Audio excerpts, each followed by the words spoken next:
Hey, my name is Connor, and welcome to Crypto Empire, where we dominate the crypto market. In this video, I'll be sharing my analysis on Bitcoin, as well as a few of the top altcoins, such as Ethereum, BNB, and Solana. Because right now the question on everybody's mind is the bottom in, or do we have more downside coming?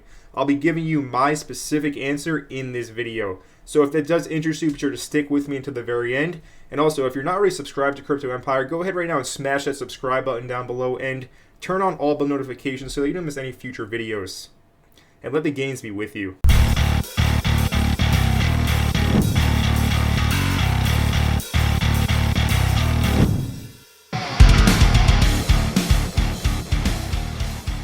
So to start things off, let's take a look at the overall crypto market cap. Right now, the overall market cap is $1.35 trillion. Bitcoin is trading for $29,900. ETH, $2,042. Now we have BNB at spot number 5 trading for $300 exactly.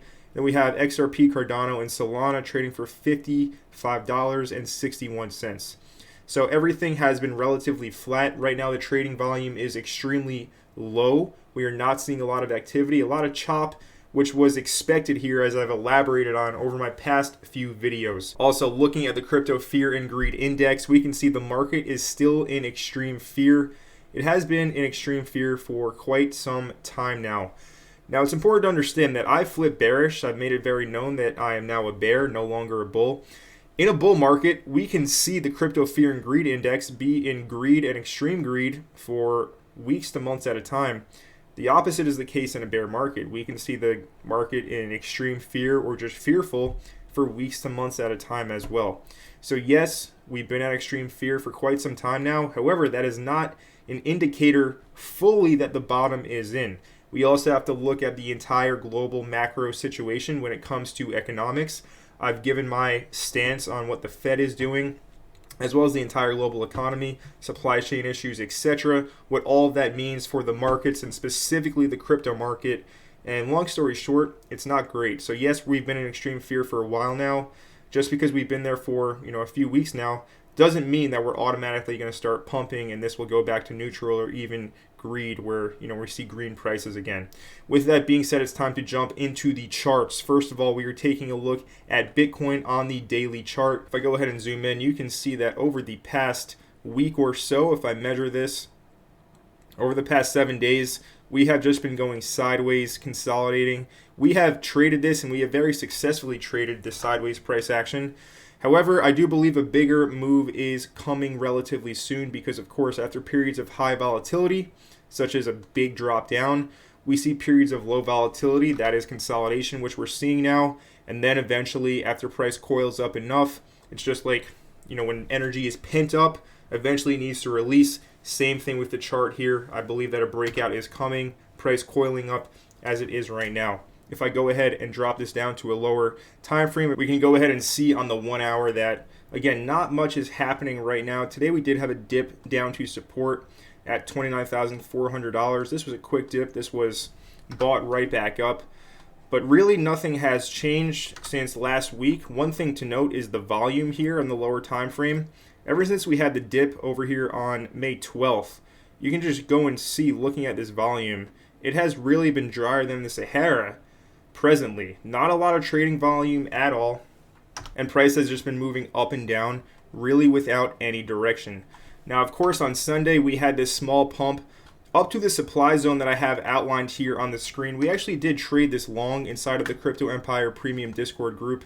As you can see, this trade was posted on May 15th, going long here at 30,100 down to 29,600. Stop just below, a very good risk reward trade. And this trade was a success, as you can see right here. Entry just over here. And we traded this one successfully. And now we are setting up for our next trade. And it's coming at really the main supply zone that I have outlined here on the chart. From around 31,500 up to around 32 to 33K. As you can see, I have a ton of resistance outlined here. And that is for very good reason. I'm still bearish, and I personally don't think we're going to be able to see price push past these resistance areas. Of course, we have all these wicks and supply to deal with over here. And then just above this level here at 32K, we have another supply zone at 33. And if I go back to a daily chart, we can also go ahead and see that we do have a lot of wicks coming into this supply zone as well. So if I am wrong and the bulls actually do take over, it's going to take a lot of gusto from them to push through all of these supply zones, because of course all price action is supply and demand. Basically, there needs to be more buyers than sellers to see price increase, so price can then go ahead and find more sellers, which we'll see a reverse in price. Personally, I think there are more sellers than buyers in the market, and I don't necessarily see that changing for the foreseeable future right now here in the short to mid-term. Now, one other thing that is important to note on Bitcoin is the fractals that play out. So as you guys know, I'm a big Fibonacci trader as well as supply and demand, and that is always taking into account the fractals that are constantly playing out in the charts. I can't help but notice this one huge drop that we had from over here at 69,000 down to around $41,000 back in late November, early December. And as you can see, after this huge drop, price just coiled up, went sideways. It actually went up and it tested an area of resistance over here before making its descent down lower in a major fashion. As you can see from this descent down, price dropped as much as 36%. So this huge drop does look strikingly similar to this current drop we have on the chart. I'm going to go to a clean chart just so we can see a better picture. So over here, again, that huge drop we saw back in early December. And now this over here does look relatively similar, right? We just have a huge drop in price, a huge cascade down. This one is actually more violent over here on the right side of my screen. Over here, then over here. Nonetheless, what we can actually do is we can take that fractal, we can extract it using the bars pattern, and we can go ahead and see if a similar thing were to play out, how it would play out over here with the current setup. So taking this into account, we can go ahead and see that if a similar fractal does actually play out here in the market, it's going to come right to the outlined supply levels that I have just above 32K, right? And then we're going to see the next move down over here. After price made its huge descent downwards, it dropped to its local bottom around 36%. So if we see another 36% drop, 30% drop from here, it's possible that would take us to around, if we see 30%, $22,000, 36%, it's going to be around $20,000, which is of course that previous all-time high price level from 2017. So this is something that I am looking for. I have shared this setup in my live stream this past Sunday, and I'm still looking to see how this one does actually play out. So one other thing to note, in order to get profit targets, it's very important that you understand always when you're trading your risk management, how much you're going to lose if the trade goes against you and your potential upside as well. This is Risk Management 101. I go over this in depth in my trading course, but this slide is directly from my course and just some basic risk management principles that I want to drill home to everybody watching this right now, because this is the most important thing about trading. You can be the best technical analyst in the world. You can always find the best setups. But if you don't use proper risk management, you're a gambler. And what happens with gamblers, most times, they end up losing it all. All right, so you need to have an edge, and then you need to manage your risk. So you want to basically listen to what the charts are telling you and not what your dreams, hopes, and fears are telling you. You don't want to enter into a trade and say, I need this trade to work out because then I'll be able to, buy my dream home or go on this great vacation, right? Those are your dreams and hopes. You don't trade that way. That is destined for failure. You listen to what the charts are telling you, what the market is telling you at all times. Second point, you define your risk before you take the trade. How much are you going to lose? What's your potential upside? If you don't know this before you enter into the trade, you're doing it completely wrong. Also, cut your losers without hesitation, right? If a trade is going against you, I've learned throughout the years now, just cut it. Don't hold on to a loser. Have no problem being wrong, because if you have a proper edge in the market, you should have a very good risk to reward ratio, meaning you'll only lose a little bit to potentially make a lot. So you basically don't need to be right every single time. This is the next slide. Basically, if you eliminate the large loss, you're going to be a successful trader. But most people love to gamble and try to hit a home run, so they face large losses because all you need is one bad trade to wipe out months of gains. Of course, maintain loss prevention throughout the entire trade. Trade management, super important. And of course, be systematic. Kind of have to be like a robot as a trader, but that is just how you do it in order to, of course, be consistently profitable. So, of course, you need to manage your risk when you are trading, and you need to know where you're going to enter, exit, and where you're going to put your stop loss. one tool I love to use for finding my profit targets is the Fibonacci extension. And for entries, I love the Fibonacci retracement. But if we take a look at the bear flag that played out on Bitcoin and take it from the low to the high, by the way, for anybody that's not familiar with my Fibonacci, I explain it all in my Fib trading video, but I always have my Fibonacci in reverse. So if you're confused, that's how I pull my Fib. It's in reverse. So just know that. Anyway, looking at the Fib extension levels here, the 0.27 is this purple line here. And as you can see, this was the perfect kind of target here. Of course, Wix went down lower. However, price really stopped trading at around $28,700, right? So the Fib is a very reliable tool in the market for finding your entries as well as your profit targets on trades, extensions for profit targets.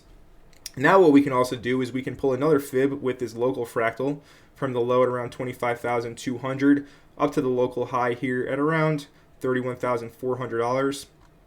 And we can see the levels that we do actually get here below what people think is the bottom right now at $25,200. Again, I do not think this is the bottom. I think we're headed lower here.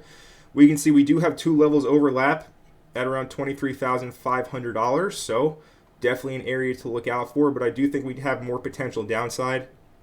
And again, that 20K level from the all-time high of 2017 from around $19,000 to $20,000 is where I think price is headed next here in the relative short term. Of course, you cannot rush the setup, right? Looking at this chart again, you can't rush this setup, waiting for supply, waiting for price to get up to the supply zone, to the resistance areas, to then go ahead and take the short. We will see how it does play out. So of course, altcoins follow Bitcoin. So your altcoin charts are going to look relatively similar.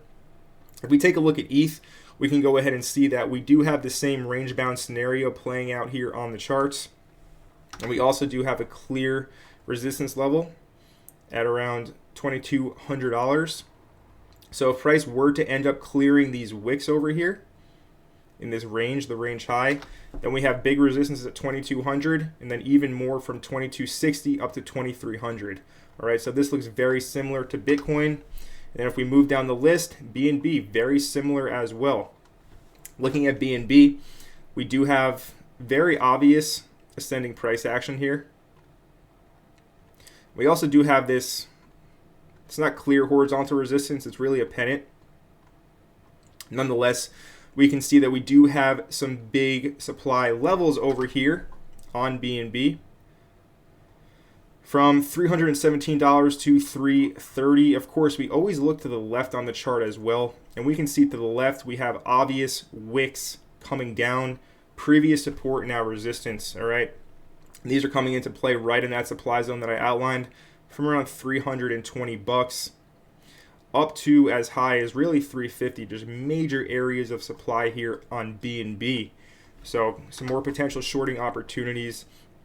And then Solana as well.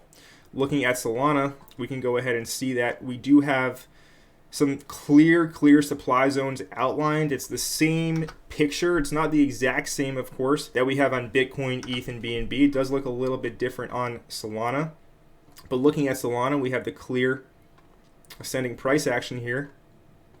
Now we have a lot of resistance supply, right? We have this drop-based drop zone right here. And the reason this was formed was actually because a demand zone formed back here in the summertime on its ascent higher. This is all the way from August. And we can see we have a rally-based rally. Demand zone, price went ahead and bull flagged, tested the zone before skyrocketing to, over $250 for Solana. But of course, price has memory. There are clear levels here outlined in the chart. We always look for these, of course, to make our trading decisions. So over here on Solana, we had this demand zone form at around $58 up to as high as $69. And looking at the current price action, we do have some pretty obvious levels outlined in that area as well. From around 60 up to as high as 73. I'm not sure price makes it up to 70, 73. Realistically, 61, 62 up to around 68, 69 over here is where I would be looking for Solana. And then in terms of a target, well, again, we can go ahead and we can use Fib extension levels. If I take this from the low to the high over here, we do have a target here at $31 $2.50. So that is a good level to use. And we can also, of course, look to the left and see what the chart is telling us over at around those price levels. So looking on the chart, we do have something right here. If I go ahead and drop a line right here at $36, as you can see on its ascent higher, wicked here, used as support, used as resistance, just so you can see where I'm looking. Support here, resistance here, support, support, support, resistance, resistance, support, bounced up higher. So $36 is, a very clear level of support now on the chart. So I could definitely see price making its way back down to the mid $30 on Solana, looking for potential short entries over here above $60. So in this video, I shared my analysis on Bitcoin as well as a few of the major altcoins. Personally speaking, I don't think that the bottom is in yet. Looking at the volume profile, volume is super weak, and usually we do have stronger buying volume at a bottom, and also the myriad of global economic factors causing weakness in the markets makes me think that we do have more potential downside. And in this video, I shared with you trading ideas that you can go ahead and implement on your own. Of course, I will be sharing all of my trades live inside of the Crypto Empire Premium Discord. Nonetheless, I hope that you did enjoy the video. If you did, make sure you let me know by leaving a like down below. And if you're new to Crypto Empire and you are not already subscribed, go ahead right now and smash that subscribe button down below and turn on all the notifications so that you don't miss any future videos. And my name is Connor from Crypto Empire, and I will see you in the next video.